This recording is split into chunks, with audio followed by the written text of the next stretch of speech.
Okay, hai, Assalamualaikum. Okay, hari ni kita record untuk performa macam mana kita nak buat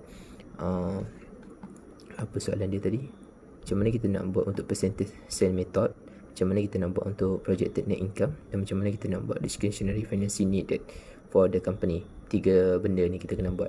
Okay, first kita tengok dulu soalan. Soalan ni adalah untuk Shemlin Jaya Berhad. Okay, di sini adalah balance sheet. Di mana balance sheet ni kita kena tahulah yang total asset ni mesti bersamaan dengan equity dan liability 3170. Okay, sama dengan yang atas ni kan, 3170. So yang tu korang memang ada sedia maklum lah kan. So benda ni kita akan bawa juga untuk kita punya next step, di mana jawapan kita mesti sama juga. Total asset dengan total liability and on equity ni mestilah sama nanti pengakhiran dia. Okay, untuk soalan ni, first kita kena tahu apa itu suspicion, apa itu discretionary. Perkara pertama kita kena tahu adalah dua benda tu. Okay, suspicion ni adalah item yang berubah secara langsung dengan jualan, di mana discretionary dia tidak berubah secara langsung dengan jualan. Apa itu item-item untuk suspicion? Item-item untuk suspicion, okay, di sini adalah nota item-item untuk suspicion. Ni suspicion okay, di mana asset semasa, asset bukan semasa, dan liability semasa. Okay, kita besarkan sikit. Okay, di mana untuk discretionary pula hanya satu item saja, di mana liability bukan semasa. Okay, untuk suspicion kita kena kira percentage dia. Tapi untuk discretionary tak perlu ada percentage, tak perlu ada pengiraan apa-apa, sebab dia tidak akan berlaku apa-apa perubahan. Okay, ini adalah perkara pertama kita perlu ingat. Okay, so di sini dalam soalan kita highlightkan dulu apa itu aset semasa, apa itu aset bukan semasa, dan apa itu liability semasa. So di sini yang warna biru ni, semua ni adalah suspicion. Cash, account receive dan inventory adalah aset semasa, di mana net plan adalah aset bukan semasa. Di mana pula account payable dengan other current liability ni adalah liability semasa. So kesemua yang warna biru ni adalah suspicion, di mana yang warna kuning ni adalah long term debt, long term liability ataupun liability jangka panjang ataupun bukan semasa. Okay, untuk return earning dia special case pula Okay, return earning ni warna purple ni dia special case. Okay, first untuk kita buat soalan ni kita ambil poin penting. Untuk current sale, kalau kita tengok di sini current sale dia bagi tahu okay, sebanyak 2,500,000. Okay, yang kedua, expecting an increase in sale 3 juta. Expecting ni maksudnya untuk projected sale kita ni macam mana.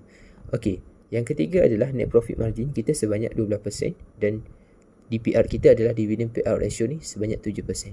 Okay, ada 4 item tambahan yang kita perlu take note lah. 1, current sale. 2, projected sale. 3, net profit margin. Dan yang keempat adalah DPR payout ratio lah. Okay, so kita listkan di sini Okay, sale ni adalah current sale tadilah 2,500,000 ni kan. Untuk projected sale 3 juta. Untuk NPM tadi, net profit margin ni adalah 12%. Dividend payout ratio ni adalah 7%. So kita salin balik, tak ada masalah. Sama ada kita nak salin macam ni pun tak apa, kita tak nak buat kat sini pun tak apa. Cuma atas kita lah untuk kita faham soalan. Yang ni okay, yang saya highlightkan ni sampai ke bawah ni, sorry. Okay, sampai ke bawah ni. Okay, kita kecilkan dia untuk nampak semua sekali. Okay, yang ni adalah balance sheet yang kita salin balik tadi. Benda yang sama je daripada soalan, kita salin balik je. So tak ada apa-apa masalah. Okay, yang mana kita highlightkan biru ni, highlightkan biru. Okay, kita highlightkan sama juga kat sini. Highlightkan sama. Okay, untuk yang kuning ni pula, note payable, bond, common stock. Okay, yang sini saya buat dengan tulisan warna merah. So terpulang, kalau korang nak highlight pun boleh. Kalau macam saya highlight kepada yang tulisan warna merah ni lah. Simple je. So di sini korang kena tahu, untuk kita kira percentage, step pertama, soalan pertama tadi dia dah cakap kan. Dia kata prepare untuk percentage sale method. So kita nak kena kira percentage dia. Percentage dia kita nak kena kira. Perkara pertama kita kena tahu suspicion dengan discretionary. So yang biru ni suspicion lah kan. Yang mana yang warna merah ni discretionary. Yang warna hijau ni tidak ada apa-apa manfaat lah untuk kita buat. Untuk kita tahu boleh lah. Okay, So apa ni nak cakap tadi? Okay, untuk suspicion. Suspicion ni kita kena kira percentage dia. Macam mana kita nak kena kira percentage dia? Di mana item ni, angka yang kita ada dalam balance sheet ni kan. Untuk ni, apa ni? Kita punya nak istilah apa orang panggil? Angka lah, angka dia ni kan. Angka yang ada dalam balance sheet tadi. Okay, kita mestilah bahagi dengan ni, currency. 2,500,000. 2,500,000 ni kalau kita bahagi dengan sejuta, kita akan dapat dengan bersamaan dengan 2.5 million. Okey, untuk soalan ni korang kena ingat korang kena take note betul-betul. 255,000. Okey, 255,000 ni korang kena tahu yang ni adalah ratus ribu. Dia tak sama dengan juta. Manakala yang currency tadi 2,500,000, 2.5 million. Okey, kalau korang nak bahagi 255,000 bahagi dengan 2.5, korang takkan dapat 10.2 macam ni. Korang takkan dapat. Korang akan dapat jawapan tu besar sedikit. Okey. So macam mana penyelesaian dia? Kalau korang nak guna titik perpuluhan 2.5 million, so yang ni korang kena jadi 0.255. Kenapa jadi 0.255? Sebab 2,500,000 kita bahagi dengan sejuta. So kita dapat 2.5. So yang ni pun 255,000 ni pun kita kena bahagi dengan sejuta. Sebab pembawah dia tu sejuta. Okey. So kalau kita tak nak bahagi dengan sejuta, kita ambil lah. Kita ambil je 255,000 bahagi dengan 2,500,000. Okey. Kita tunjuk satu pengiraan 255,000 bahagi dengan 2,500,000. So kita akan dapat 0.102. Sebab kita nak kira percentage kan. So kita darab dengan 100. 10.2. Nampak tak jawapan di sini? 10.2. So yang lain pun sama juga. Okey. Yang nak kena kiranya suspicion saja yang warna biru ni. Okey. Untuk total asset ni sebenarnya dia adalah tambahan, orang kata total daripada 306 tambah 258 tambah 540. Sebab yang ni adalah cash, account receive dan inventory ni adalah aset semasa. Okey, untuk net plan ni aset bukan semasa. So disebabkan itulah kita tak tambah direct dengan total current asset sebab dia aset bukan semasa. So di sini kita ada item lain pula di mana total asset. Total asset ni di mana 1104 kita tambah dengan 2700 ni. Ni kita tambah dua ni. Okey, nampak tak? Okey. So settle untuk bahagian asset. Kita pergi bahagian liability. Bahagian liability untuk suspicion kita kira percentage macam tadi. 195,000 bahagi dengan 2,500,000. So tak ada masalah lah. Okey. Untuk discretionary, okey, yang warna merah ni, discretionary ni. Okey. Nampak kan not payable ni kan. So kita di sini kita tiada no changes. Kita tiada apa-apa perubahan lah. So bila tiada apa-apa perubahan, percentage dia tu tak ada. So bila percentage dia tu tak ada, tak payah buat lah. Tu je jawapan dia. So kita ambil, kita kira untuk suspicion tadi yang terakhir, yang mana 460,000 ni, 460,500 ni, kita bahagi dengan 2,500,000. So kita akan dapat 18.42. Okey. Lepas tu untuk discretionary yang lain samalah, no changes. So inilah menjawab kepada soalan yang pertama. Faham tak? Percentage of sale. Dia nak percentage kan? Inilah percentage dia ni yang kita dapat ni. Okey, tu je jawapan dia. Kalau korang kira betul-betul lah. Kalau korang kira salah lah percentage ni. Dia tak ada step lain dah. Lepas tu kita pergi pada step yang kedua, projected sale. Untuk projected sale ni, kita kena refer balik di sini. Okey, kita refer balik soalan. Yang ni yang saya dah list kat sini kan. Projected sale sebanyak 3 juta. So, setiap percentage yang kita kira tadi ni, kita mesti darab dengan 3 juta. 10.2% ni, kita darab dengan 3 juta. Okey, saya tunjuk contoh 10.2%, kita darab dengan 3 juta. So, kita akan dapat 306,000. So, nampak tak di sini? 306,000. Okey, kita highlight warna biru lah supaya senang nampak Nampak tak? So 8.6 darab dengan 3 juta yang atas ni. Dekat atas ni pun saya dah tulis dah sebenarnya. Okey, 8.6 kita darab dengan 3 juta, kita akan dapat 258. 18.0 ni kita darab dengan 3 juta, kita akan dapat 540. So kita totalkan dia, kita akan dapat 1104. So kita kira pula untuk fixed asset tadi. 90%, kita darat dengan 3 juta, kita akan dapat 2700. So di mana 1104 ni kita tambah dengan 270 ni, kita akan dapat 3804. Okey, stop sampai sini. Jangan usik apa-apa dah bahagian aset. Tak ada apa-apa dah yang penting bahagian aset. So kita pergi pada bahagian liability. Kita pergi bahagian liability, sama juga macam tadi. Percentage kita darat dengan projected sale 7.8 darat dengan 3 juta. 18.42 kita darat dengan 3 juta. So kita akan dapatlah jawapan dia macam ni kan. Okey. Okey, kita dapatlah jawapan yang warna biru ni kan.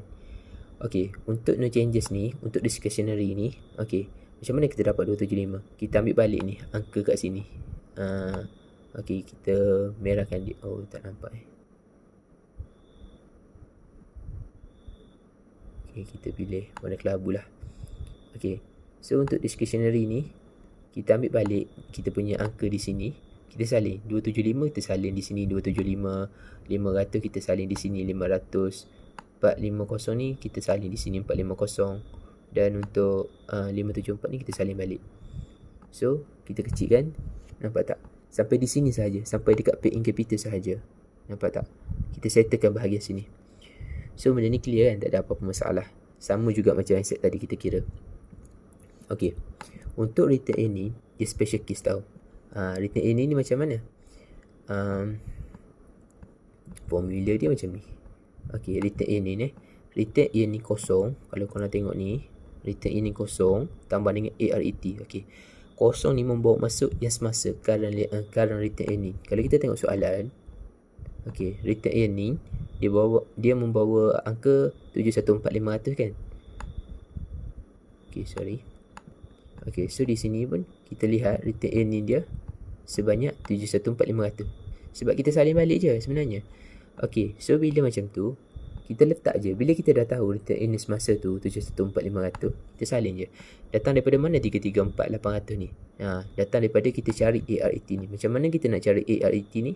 Formula dia adalah projected sale kita darab dengan NPM, net profit margin. Kita darab dengan 1 tolak DPR. DPR ni dividend payout ratio lah. Okey, projected sale kita adalah 3 juta tadi kan. Kita darab dengan NPM kita 12%. So kita akan dapatlah sebanyak 360,000 ni. Yang ni sebab saya kira asing. Kalau nak kira serentak pun boleh. Okey, lepas tu kita darab dengan 1 tolak 0.07. 1 tolak 0.07, make sure kita dapat dulu jawapan dia, iaitu 0.93. Barulah kita darab dengan 360,000 ni. So kita akan dapat 334,800. Jawapan yang kita dapat 334,800 ni, okey. Okey, kita tukar, kita highlightkan lah warna lain. Okey, kita highlight warna merah. 334,800 ni, di mana kita tambah je di sini, mewakili ARET ni 334,800. So kita akan dapat 1049300. 1049300 ni, okey, kita pindah pergi sini. 1049 return ni kita tarik terus. Okey, 1049,300. Ini yang semasa yang terbaru punya. Okey, selepas itu apa yang kita kena buat? Start daripada mula-mula liability yang kita ada, kita tambahkan dia sampai return ni. Kita akan dapat projected sources of financing. Okey, kita tengok di sini nampak tak? Warna hijau ni, projected sources of financing ni. Okey, kita tarikkan dia sampai di sini. Okey, kita buat color warna hijau tadi kan. Okey.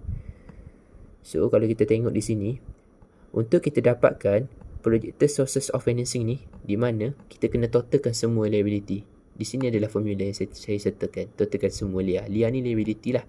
Daripada 234 sampailah 1049. Okey, saya kira saya tunjuk. 234,000 tambah dengan 275,000 tambah dengan 552,600 tambah dengan 500 1 2 3 tambah dengan 450 500 tambah dengan 574 500 tambah dengan 1049 300. Okey, saya silap kira, sorry. 234,000 tambah dengan 275,000.